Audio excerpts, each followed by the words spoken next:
UAS. Nah, materinya yang pertama pendahuluan statistik, kemudian pertemuan kedua data statistik, berikutnya statistik deskriptif dan inferensial, kemudian instrumen pengumpul data, kemudian validitas, reliabilitas, teknik sampling.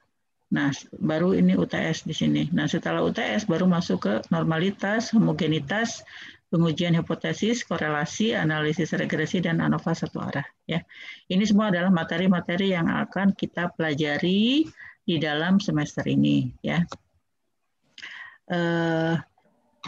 nanti sistemnya, Ibu akan memberikan perkuliahan di awal, ya.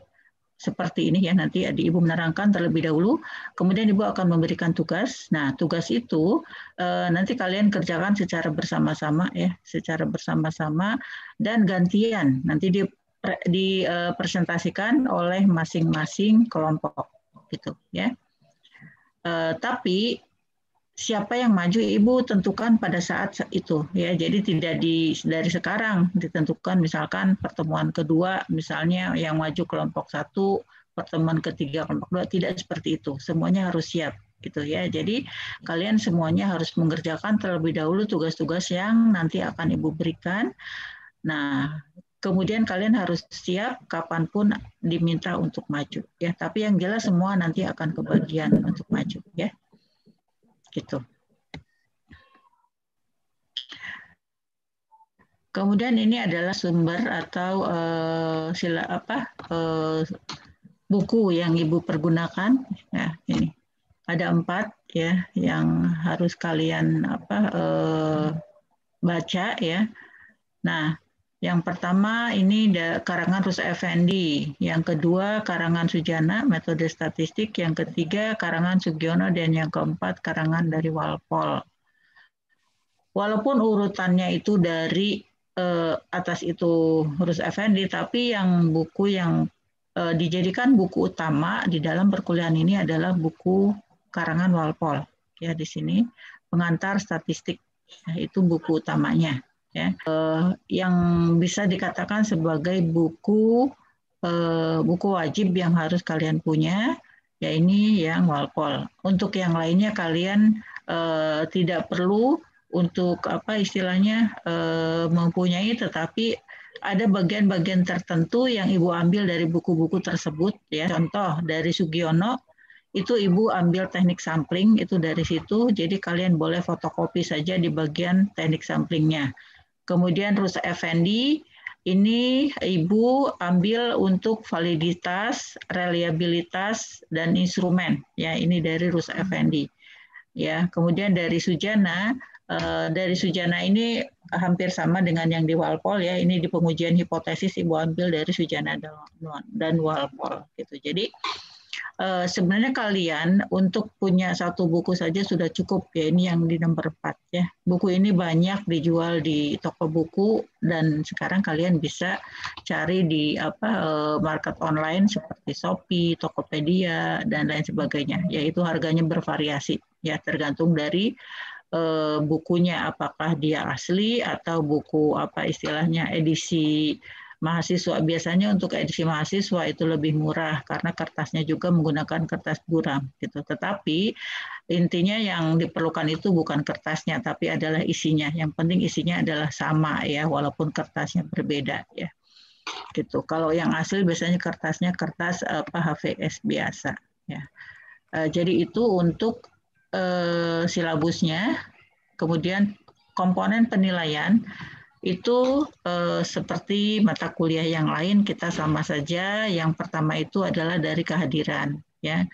Yang kedua kehadiran itu biasanya berapa persen ya? 20% ya atau 15. Kemudian yang kedua adalah tugas, yang ketiga UTS, yang keempat UAS. Kemudian yang kelima adalah keaktifan. Ya, keaktifan itu pada saat nanti kalian berdiskusi ya, siapa yang lebih banyak menjawab atau siapa yang banyak bertanya di dalam perkuliahan. Itu masuk ke komponen keaktifan ya. Sampai di sini ada yang mau ditanyakan?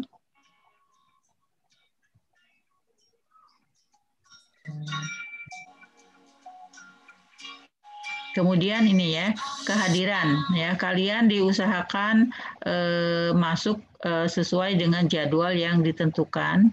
Kemudian kalian juga nanti kehadirannya dicek ya. Jadi kehadiran itu yang Ibu hitung, bukan yang di LMS ya. Kalian kan nanti materi ini akan Ibu share di LMS, kalian bisa buka ya ininya apa websitenya, dan materi ini akan Ibu upload di sana ya. Tugas juga Ibu uploadnya di sana. Kalian mengumpulkan tugas juga di LMS ya. Jadi semuanya melalui LMS kecuali untuk kehadiran. Kehadiran itu yang Ibu lihat, yang Ibu hitung adalah di kuliah yang menggunakan Zoom ya. Jadi nanti ada perkuliahan, setiap kuliah itu akan direkap, dan kehadiran juga nanti siapa yang terlambat masuk itu dicatat ya. Dicatat misalnya terlambat 30 menit, di situnya nanti ada minus 30, maksudnya adalah minus 30 menit ya. Atau terlambat 15 menit, minus 15 menit. Tapi kalau sampai 15 menit itu tidak masalah, tapi 15 menit atau 10 menit ya, 10 menit ya. 10 menit itu baru nanti dicatat. Kalau kurang dari 10 menit tidak akan dicatat. Ya, gitu. Jadi itu nanti aturan-aturan di dalam perkuliahan. Ya, ada nanti yang khusus untuk menangani masalah kehadiran ini ya. Itu. Jadi setiap kehadiran itu pasti nanti ada rekapannya. Seperti itu ya. Ada yang mau ditanyakan?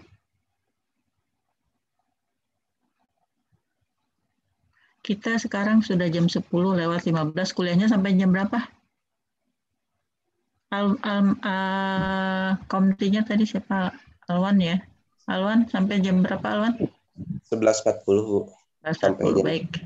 Nah, ya sampai di sini ada yang mau ditanyakan dulu tentang ini sebelum kita masuk ke materi pendahuluan statistik. Karena Ibu tidak akan menjelaskan isinya dulu, ini silabusnya. Kenapa? Kalaupun dijelaskan juga nggak akan paham isinya. Ya, jadi nanti saja pada saat sudah mulai kuliah Ibu terangkan satu-satu, gitu ya. Tidak ada ya. Kalau tidak ada, baik Ibu tutup yang ini. Kita masuk ke pendahuluan statistik.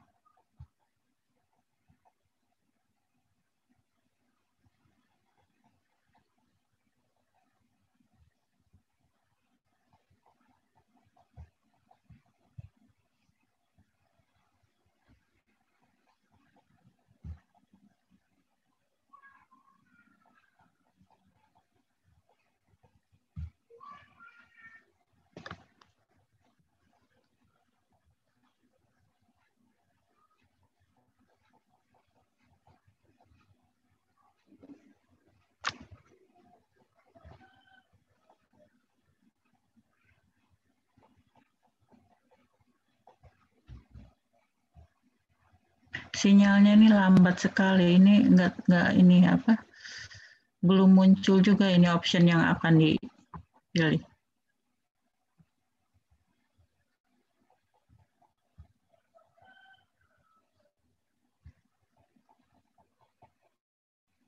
Jaringannya kurang bagus hari ini.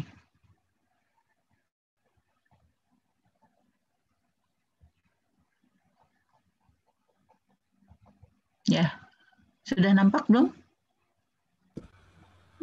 Belum. Tunggu ya. Memang hari ini agak apa ya? Agak lemot gitu ya.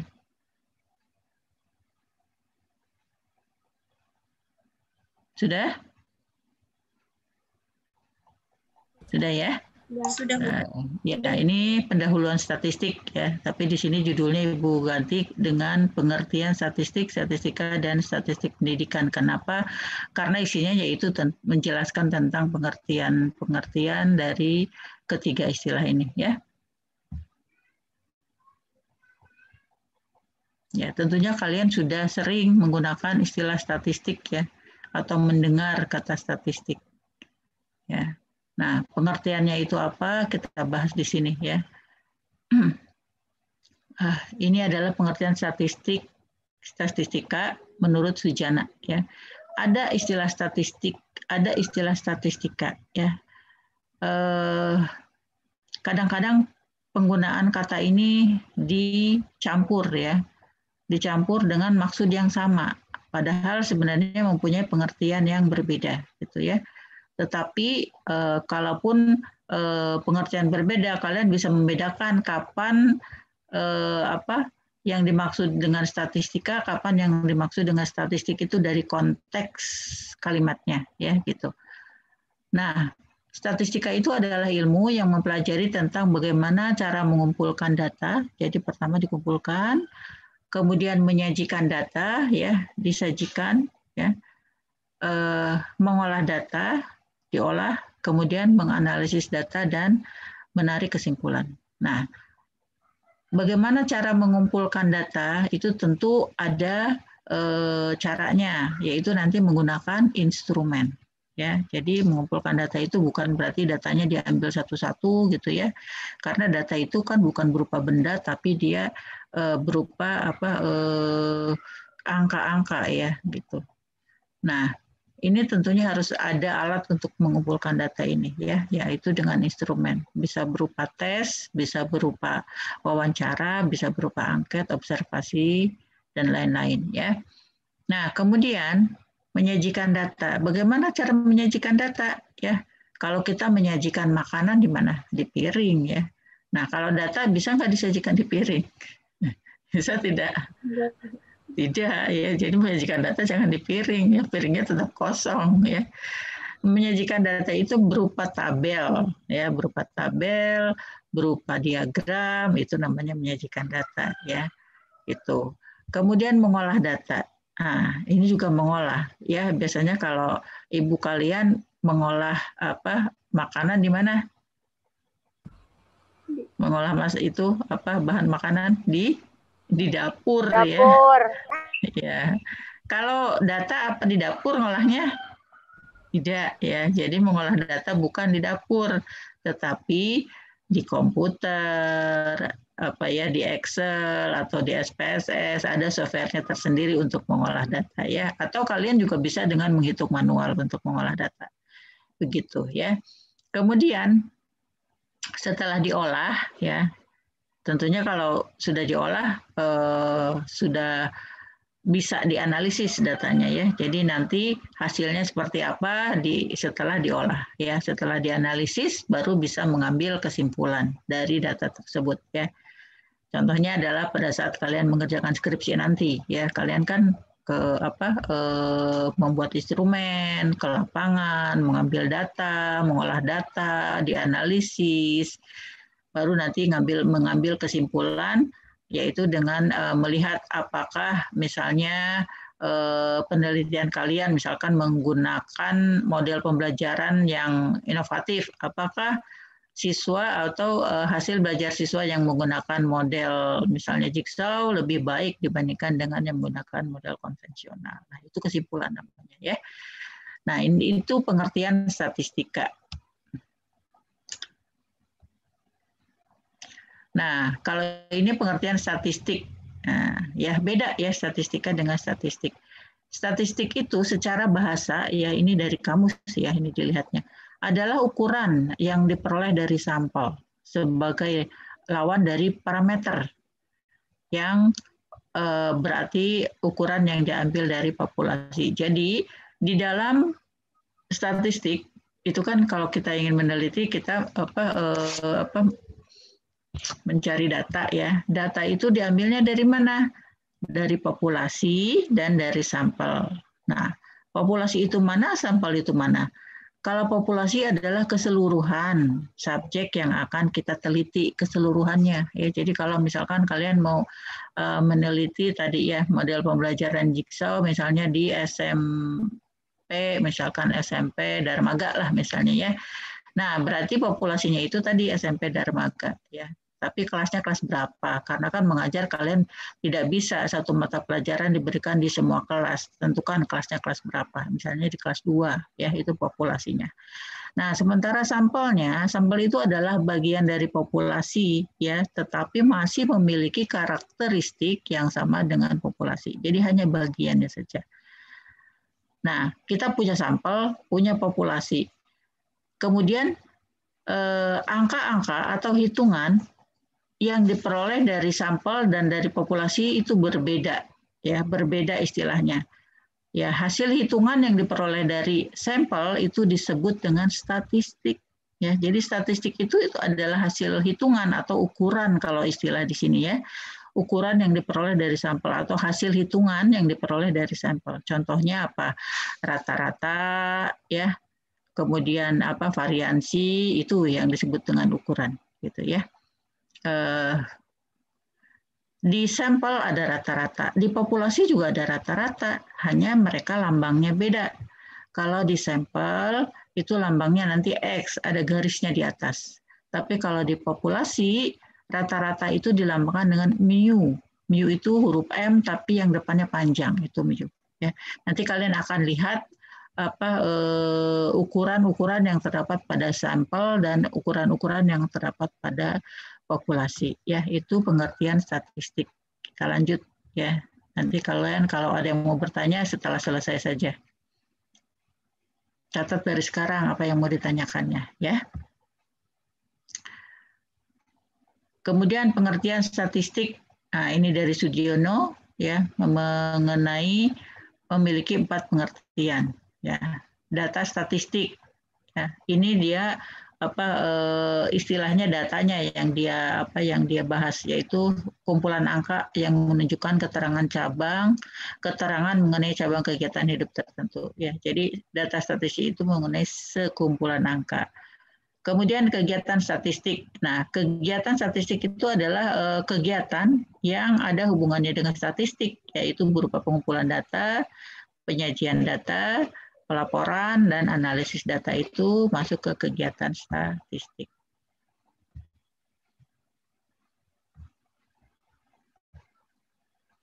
Nah, sekarang apa itu metode statistik? Metode statistik itu adalah cara memecahkan suatu permasalahan menggunakan statistik. Ya. Mulai dari cara mengumpulkan data, menyusun dan mengatur, menyajikan, menganalisis, dan memberikan interpretasi dan kesimpulan. Ya. Di sini ada metodenya. Metode itu adalah cara, ya, cara menggunakan statistik. Jadi cara menyelesaikan suatu permasalahan dengan statistik. Ya.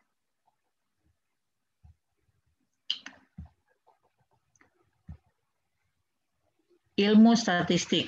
Ilmu statistik itu pembahasannya adalah ilmunya, ya, ilmu pengetahuan yang mempelajari tentang kegiatan yang berupa tadi pengumpulan, penyusunan, pengaturan, penyajian, penggambaran, dan analisis data. Ya, ini ilmunya. Jadi statistik itu ada ilmunya, ada datanya, ada apa tadi kegiatannya, gitu ya. Nah, sekarang pengertian statistik pendidikan itu sendiri apa, ya? Nah, di sini sebenarnya statistika ya, tapi karena kepada umumnya orang-orang menyebutnya statistik. Jadi kalau sudah di sini baur pemahaman antara statistik dan statistika.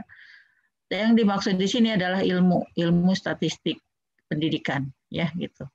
Tapi bukan pemahaman hasil hitungan dalam sampel. Tadi kan sebenarnya arti statistik itu adalah hasil hitungan yang diperoleh dari sampel. Gitu.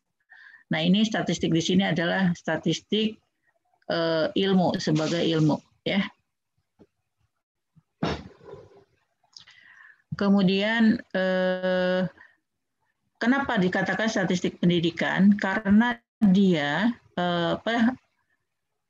statistik ini dilakukan dalam bidang pendidikan, ya, yaitu prinsip, metode, prosedur dalam pengumpulan, penyusunan, penyajian, dan penganalisan data, ya. Jadi intinya bahwa statistik pendidikan itu adalah statistik yang digunakan dalam bidang pendidikan, gitu ya.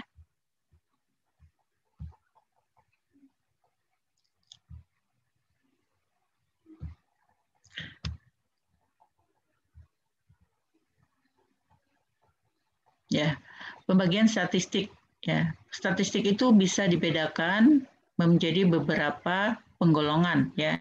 Jadi ada penggolongan berdasarkan cara pengolahan datanya, ada penggolongan yang berdasarkan distribusi dari populasinya. Ini yang kedua itu sebenarnya distribusi dari populasi atau parameter. Ya, distribusi dari populasi atau dari parameternya. Kemudian yang ketiga itu dari ruang lingkup yang menggunakannya, ya, dari ilmu pengetahuan yang menggunakannya, ya. Kita lihat dulu di sini pembagian statistik menurut cara pengolahan datanya bisa dibagi menjadi dua, yaitu statistik deskriptif atau deduktif, kemudian statistik inferensi atau induktif, ya. Nah, apa itu statistik deskriptif?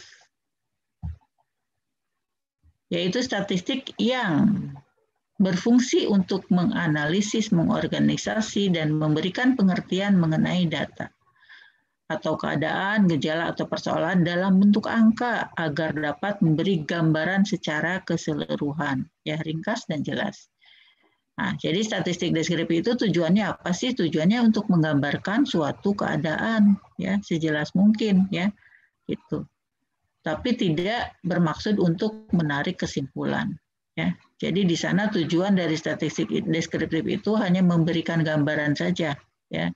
Contoh statistik deskriptif yang ada di sekolah, ya, misalnya kan di sekolah itu suka ada tabel-tabel tuh di dinding kantornya, ya, ya, itu yang menunjukkan guru-guru yang mengajar, ya, menunjukkan jumlah siswa, ada grafiknya di situ, ya, yang menunjukkan jumlah fasilitas, ada kelasnya berapa, ada kemudian ruang apa saja yang ada di situ, itu masuknya ke dalam statistik deskriptif, ya.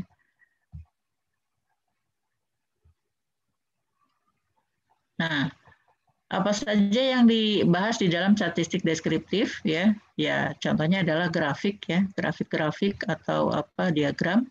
Kemudian juga distribusi frekuensi dan kalau hitungannya, ya, hitungannya ini adalah hitungan dengan gejala pusat, misalnya rata-rata, median, dan ada juga yang gejala penyebaran, simpangan baku, variansi, ya, itu. Termasuk juga kuartil, desil, dan persentil itu masuk ke dalam statistik deskriptif, ya. Kemudian di sini angka indeks, data berkala atau time series, dan korelasi sederhana, ya. Tapi sebenarnya yang paling banyak itu hanya itu tadi, ya, sampai rata-rata, median, modus. Jadi kalian ini selama ini di SMA hanya sebatas statistik deskriptif yang kalian pelajari, ya. Tidak. Nah, statistik inferensi, tadi kan yang pertama deskriptif, yang kedua statistik inferensi, yaitu statistik yang berfungsi untuk menyediakan aturan atau cara yang digunakan untuk menarik kesimpulan. Jadi dia tidak hanya mengumpulkan data, kemudian menyajikan data. Kalau tadi deskriptif itu kan hanya sampai menyajikan data, sudah, titik, ya. Tapi kalau inferensi sampai ke itu, ya, sampai sesudah menyajikan, mengolah data, kemudian menganalisis data dan menarik kesimpulan, ya. Jadi langkahnya ini definisi statistik yang disebutkan di atas tadi itu adalah statistik inferensi, ya, bukan statistik deskriptif. Kalau statistik deskriptif itu cukup hanya sampai mengumpulkan data dan menyajikan data, itu udah sampai di situ. Tapi kalau statistik inferensi, dia dari mengumpulkan data, menyajikan data, kemudian mengolah data, menganalisis data, dan mengambil kesimpulan, ya, itu. Ya, jadi bedanya statistik yang dulu dengan yang sekarang itu adalah kalian sekarang mempelajari statistik inferensia, ya, tidak hanya deskriptif saja. Ini contoh ruang lingkup statistik inferensi, ya. Nah, bahan kita yang dipelajari setelah UTS itu semuanya masuk ke statistik inferensia, ya. Sementara yang sebelum UTS itu masuknya ke statistik deskriptif, gitu, ya. Di sini statistik inferensi ini sampai uji hipotesis, ya, tuh, normalitas, homogenitas, analisis regresi, korelasi, dan analisis variansi.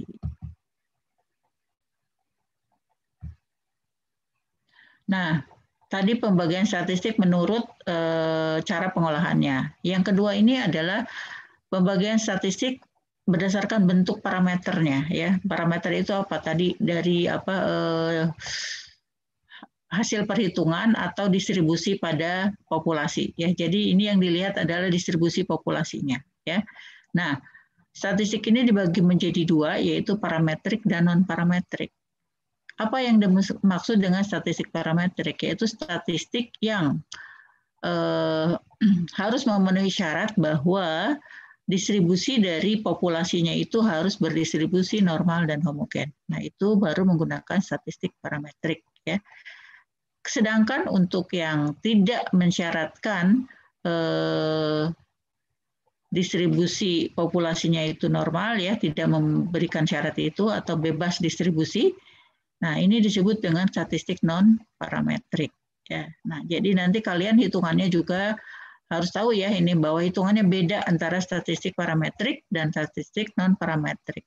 Nah, cara menentukannya bagaimana kita memilih statistik mana, statistik parametrik atau dari yang non parametrik. Yang untuk menentukannya, pertama kali kita adalah menguji distribusi dari data yang kita peroleh ya. Jadi kalau kita sudah mengumpulkan data, diuji dulu ya distribusinya, ya uji kenormalan namanya. Kalau dari uji kenormalan itu dia ternyata normal dan kemudian dilanjutkan dengan homogenitas, kalau dua-duanya terpenuhi maka kita menggunakan uji atau statistik parametrik.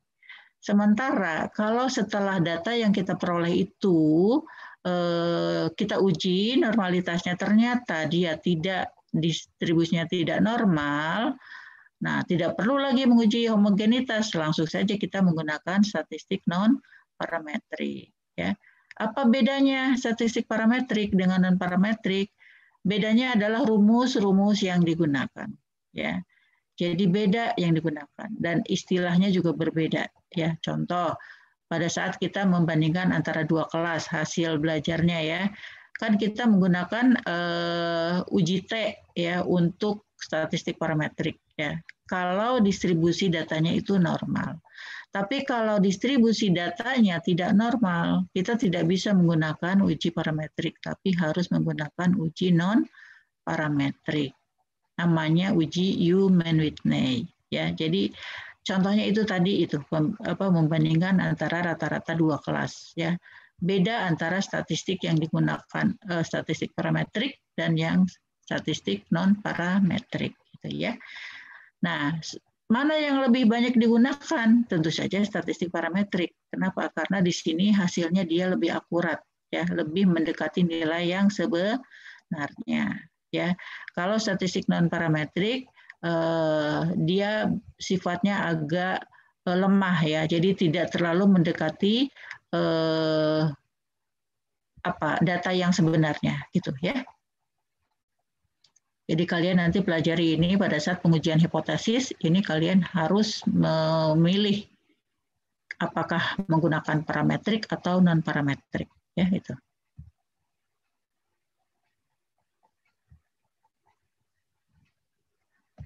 Nah, ini pembagian statistik menurut ruang lingkupnya itu tergantung dari ilmu yang menggunakannya. Statistik pendidikan artinya dia digunakan dalam pendidikan. Statistik sosial artinya dia digunakan dalam bidang sosial. Statistik kesehatan artinya dia digunakan dalam kesehatan. Contohnya di kedokteran ya.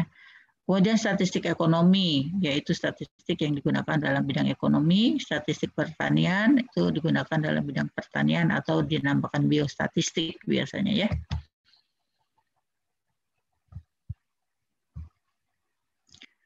Nah, sekarang fungsi, peranan, dan kegunaan statistik ya. Peran statistik itu digunakan dalam aktivitas sehari-hari, dalam ilmu pengetahuan, dan dalam penelitian ilmiah. Contoh aktivitas sehari-hari bagaimana menggunakan statistik.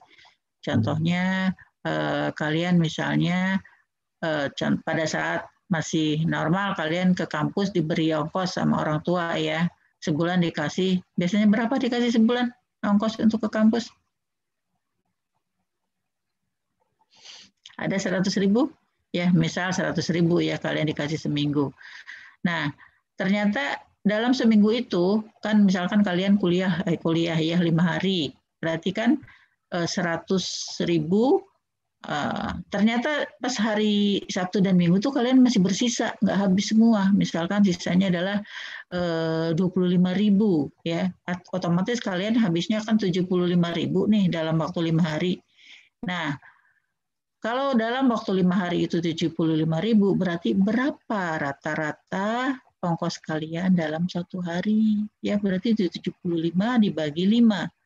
Berapa?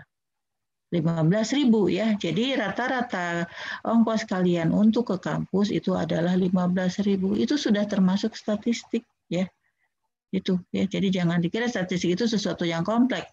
Yang biasa dilakukan sehari-hari itu banyak juga yang mengandung ilmu statistik gitu ya. Kemudian contohnya di kelas di rumah sajalah, di rumah misalkan ada berapa penghuninya misalnya ada 10 orang. Nah, dari 10 orang itu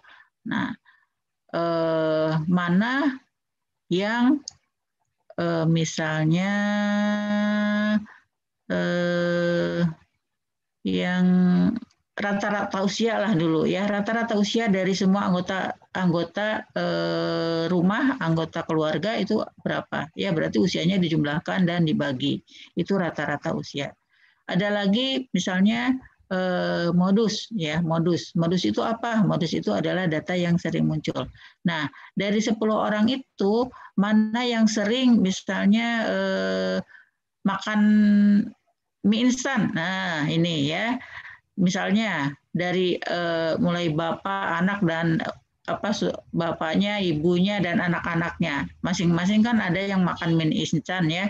Dihitung nih siapa yang paling banyak makan mie instan ya. Ya misalnya kalian sendiri yang paling banyak, berarti modusnya itu ya kalian gitu ya. Jadi berapa tuh modusnya nilainya? Misalkan dalam seminggu itu kalian makan mie instan itu 5 misalnya, berarti kan 5 hari dalam 1 minggu ya. Jadi nilai modusnya adalah 5 gitu ya. Ya, jadi itu contoh kehidupan sehari-hari.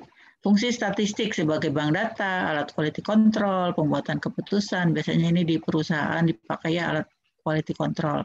Pembuatan keputusan dalam skripsi ya, mana yang lebih baik dari antara 2 metode yang digunakan. Nah, ini kegunaan statistik ya, memperoleh gambaran tentang suatu objek atau gejala atau peristiwa, mengikuti yaitu tadi dengan deskriptif ya, statistik deskriptif, memperoleh gambaran tentang gejala peristiwa. Kemudian yang kedua mengikuti perkembangan keadaan dari waktu ke waktu ya, ini ya. Jadi kalian bisa melihat keadaannya dari grafik. Kemudian menguji mengenai ada tidaknya perbedaan, ini tadi contoh yang penelitian, kemudian ada tidaknya hubungan 2 atau lebih objek, ini dengan korelasi nanti dilihatnya. Kemudian menyusun laporan dan menarik kesimpulan ya. Sampai di sini ya kita sudah selesai untuk pendahuluan statistik ya. Jadi kalian nanti pelajari ya, dan Ibu akan memberikan tugasnya, akan Ibu share tugasnya di LMS. Kemudian nanti kita diskusikan minggu depan sebelum Ibu menjelaskan materi yang bab kedua ya. Itu kalian sampai di sini ada yang bertanyakan? Sudah selesai materinya? Ada? Mau nanya, Bu. Boleh. Siapa nih yang mau menanya? Mau aja. Iya, apa pertanyaannya? Nanti statistik. Aduh, nggak kedengaran suaranya ya. Jadi materi dari Iya. Gimana? Jadi materi yang dipelajari sampai UTS statistik deskriptif aja ya, Bu? Oh, untuk yang minggu depan. Untuk yang minggu depan itu nanti ada tugas, Ibu share tugasnya. Ini materinya untuk ini pertemuan pertama aja ini. Yang dari awal sampai akhir tadi, yang PPT yang Ibu berikan materinya itu, ya. PPT tadi ya. Jadi pembahasannya tentang PPT tadi. Nanti pertanyaannya seputar itu ya. Gitu. Paham ya? Ada lagi yang mau bertanya? Ya, kalau tidak ada, ini karena waktunya juga sudah habis ya. kita akhiri saja perkuliahan kita hari ini, ya.